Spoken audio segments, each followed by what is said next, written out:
This show is entirely fictitious and any resemblance to real persons, dead or alive, places or events is purely coincidental. This show is not intended to outrage, insult, defame or hurt any religion or religious sentiments, or feeling or any person, entity, class or community, and does not encourage to propagate in superstitious beliefs, black magic or witchcraft. Listeners should exercise the discussion. Hello दोस्तों, मैं स्वराज लेकर हाजिर हूँ एक और horror story आपके लिए। आशा करता हूँ आपको पसंद आएगी। और इस कहानी का नाम है बॉयफ्रेंड। आज वैलेंटाइंस डे था, लेकिन लीना के लिए ये कोई खास बात नहीं थी। आखिर उसका कोई बॉयफ्रेंड जो नहीं था। रोज की तरह वो कॉलेज आई और देखा लड़के लड़कियां एक दूसरे को गिफ्ट और कार्ड दे रहे थे। लीना ने एक बार इधर उधर देखा और फिर सीधी क्लास में चली गई। उसकी सहेली सुजाता पहले से ही क्लास में बैठी थी। सुजाता ने लीना को देखा और चिढ़ाते हुए बोली, आओ बहन जी आओ, कैसा लगा बाहर का नज़ारा। लीना ने टालते हुए कहा, शट अप, ये बता क्लास क्यों नहीं हो रही। सुजाता बोली, आज शायद प्रोफेसर भी वैलेंटाइंस डे मना रहे हैं, और हंसने लगी। लीना ने कुछ सोचा और फिर बोली, चल फिर मैं चलती हूँ, कुछ काम याद आ गया। उसे दूसरों को इस तरह देखकर अच्छा नहीं लग रहा था। कॉलेज के बाहर बस स्टैंड के पास ही पहुंची होगी कि उसे पता ही नहीं चला कब वो सड़क के बीच में चलने लग गई और एक कार तेजी से उसके पास आ गई। लेकिन इससे पहले कि कार उससे टकराती, अचानक किसी ने उसे धक्का देकर सड़क के किनारे कर दिया। लीना को होश आया तो देखा एक लड़के ने उसे अपनी गोद में उठा रखा था। लड़के ने पूछा, आप ठीक तो हो ना। लीना ने देखा एक गरीब सा लेकिन हैंडसम बंदा उसे देख रहा है। उसे पहली नजर का प्यार हो गया। लड़के ने अपना नाम विनोद बताया। लीना ने उसे थैंक्स कहा और घर चली गई। अब अक्सर वो लोग बस स्टैंड पर मिलने लगे, लेकिन अजीब बात थी कि जब भी वो लड़का लीना के साथ होता, लीना उस वक्त अकेली होती थी।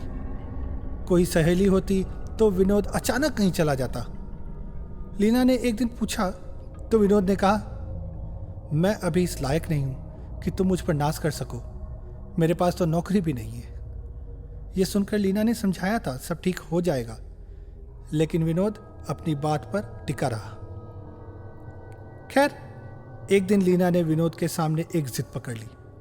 बोली, आज तुम्हें मेरे पापा से मिलना ही होगा। वो लोग मेरी शादी की बात चलाने लग गए हैं। कहीं किसी को पसंद कर लिया तो तुम कुछ न कर सकोगे। विनोद ने समझाने की बहुत कोशिश की, लेकिन आज लीना नहीं मानी। आखिर वो उसे लेकर घर आ गई। उनका एक छोटे से अपार्टमेंट में चौथी मंजिल पर मकान था। लीना ने अपार्टमेंट में आकर मानो विनोद को धक्का देकर लिफ्ट में भेजा और दोनों लीना के घर की तरफ बढ़ने लगे, जहां अंदर लीना के पापा उनका इंतजार कर रहे थे। जैसे ही घर का दरवाजा आया, विनोद जरा सा पीछे हट गया। बोला, लीना, आर यू श्योर? मैं अभी तैयार नहीं हूं। लीना पीछे मुड़ी और एक बार मुस्कुराई। फिर घर की घंटी बजा दी। दरवाजे की तरफ देखने लगी कि अभी पापा दरवाजा खोलेंगे और विनोद से मिला दूंगी। कुछ सेकंड्स में दरवाजा खुला।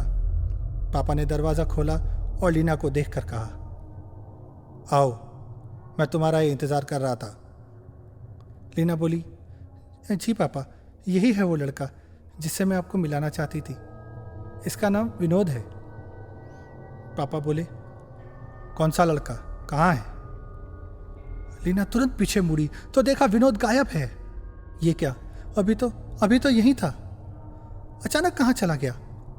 वो भागी, नीचे गई, इधर उधर देखा, विनोद कहीं नहीं दिखा। परेशान चौंकी हुई वापस घर आ गई। विनोद को फोन लगाया तो स्विच ऑफ। ये बहुत ही ज्यादा अजीब था। पापा की बातों का उसके पास कोई जवाब नहीं था। पापा बोले, क्या ये कोई मजाक था? अगर मजाक था तो बहुत ही बुरा मजाक था। बेटा, मुझे लगता है कि जो भी है तुम्हारे साथ टाइम पास कर रहा है। तुम्हें सही गलत की पहचान नहीं है अभी। तुम्हारे लिए लड़का हम ढूंढेंगे। लीना चुप रही। आखिर बेचारी बोलती भी तो क्या। खैर, कुछ महीने बीत गए। विनोद का कोई पता नहीं चला। न वो बस स्टैंड पर आता था, न उसका फ़ोन स्विच ऑन होता था। इधर लीना के घर वालों ने उसके लिए लड़के देखने शुरू कर दिए। लीना की ऑनलाइन प्रोफाइल बनी शादी वाली वेबसाइट्स पर। लीना देखने में सुंदर थी।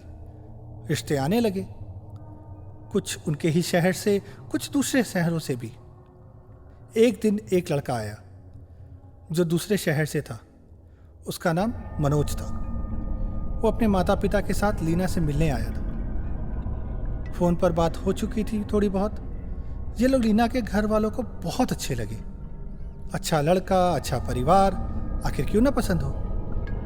रिश्ता पक्का हो गया। लीना ने मनोज को स्वीकार कर लिया।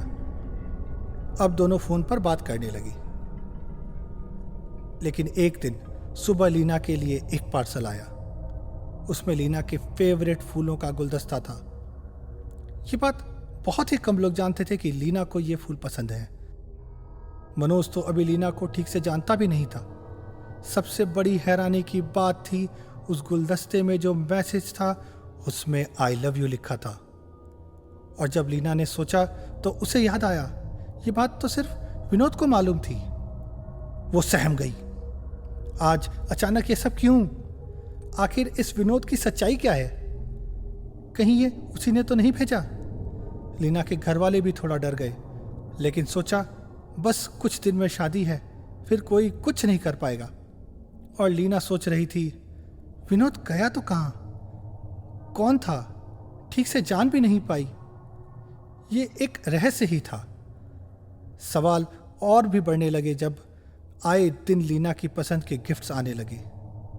वो मनोज से भी कुछ नहीं कह सकती थी। बड़ी मुश्किल से रिश्ता तय हुआ था। मनोज ने भी कभी जिक्र नहीं किया, बस फोन पर पूछ लेता था आज का दिन कैसा रहा। तो इसका मतलब ये मनोज नहीं है। तो विनोद क्यों अब अचानक कर रहा है ये सब, और अपना नाम क्यों नहीं लिख रहा मैसेजेस में? शादी की तारीख आ गई।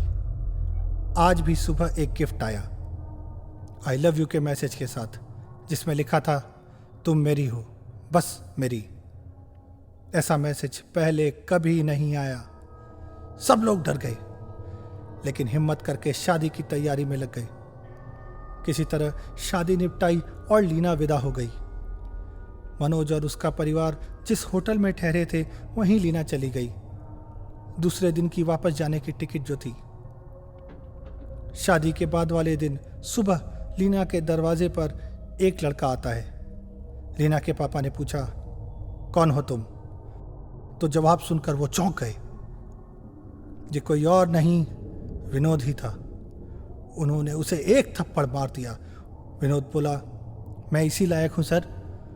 जब लीना मुझसे शादी करना चाहती थी उसी वक्त मैं उसे छोड़कर चला गया। क्या करता, मेरे पास नौकरी नहीं थी। अब कुछ लायक बना और लीना से मिलने आया तो पता चला कल उसकी शादी हो गई। लीना के पापा बोले, वो सब तो ठीक है, लेकिन ये गिफ्ट का नाटक क्या था? तुमने हमें इतना परेशान क्यों किया? पता है हम लोग कितना डर गए थे। विनोद सन्नाटे में चला गया। बोला, मैंने कोई गिफ्ट नहीं भेजे, मैं तो आज ही पहली बार आया, मुझे इसके बारे में कुछ नहीं पता। ओह, अब तो सबकी सिट्टी पिट्टी गुम हो गई। तो ये कौन था जिसने गिफ्ट भेजे? क्या कोई और भी है?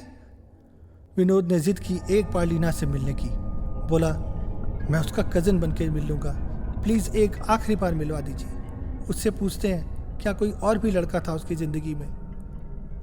लीना के पापा ने उस पर भरोसा कर लिया और उसे होटल ले गए जहाँ मनोज और लीना ठहरे हुए थे।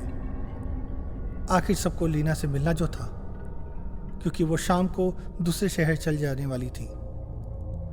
सब लोग होटल पहुंचे तो वहां का नज़ारा देखकर मानो हार्ट अटैक आ गया। होटल की पूरी बिल्डिंग झुलसी हुई थी, मानो कुछ दिन पहले भयंकर आग लगी हो। किसी तरह से अपने आप को संभाला सबने।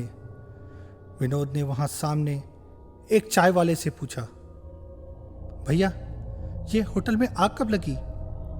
यहाँ तो मनोज नाम का एक लड़का रह रहा था अपने परिवार के साथ। चाय वाले ने आश्चर्य से सबको देखा। बोला, बाबूजी ये सब आपको कैसे पता? इस बात को तो 1 महीना हो गया। 1 महीने पहले ये लोग यहाँ लड़की देखने आए थे। बहुत ही भले लोग थे, रोज मेरे यहाँ ही चाय पीते थे। लेकिन आने के 2 ही दिन बाद होटल में आग लग गई। कोई नहीं बचा। उन लोगों का पूरा परिवार भी इसी में खत्म हो गया। आखिरी इच्छा अधूरी रह गई बेचारों की। चाय वाले की बात सुनकर सबका सर चकराने लगा। लीना के पापा बेहोश हो गए। बस सब लोग लीना और मनोज का फोन मिला रहे थे और जवाब में सुनाई दे रहा था, ये नंबर मौजूद नहीं है। मुझे सुनने के लिए धन्यवाद दोस्तों। ये थी आज की कहानी। आशा करता हूँ आपको पसंद आई होगी। दोस्तों, आप मुझे फॉलो कर सकते हैं यूट्यूब पर। मेरा चैनल है स्वराज शर्मा 1402 और इंस्टाग्राम और फेसबुक पर मेरी आईडी है artist.swaraj। तो जुड़िए मेरे साथ और दीजिए अपने वैल्यूएबल कमेंट्स।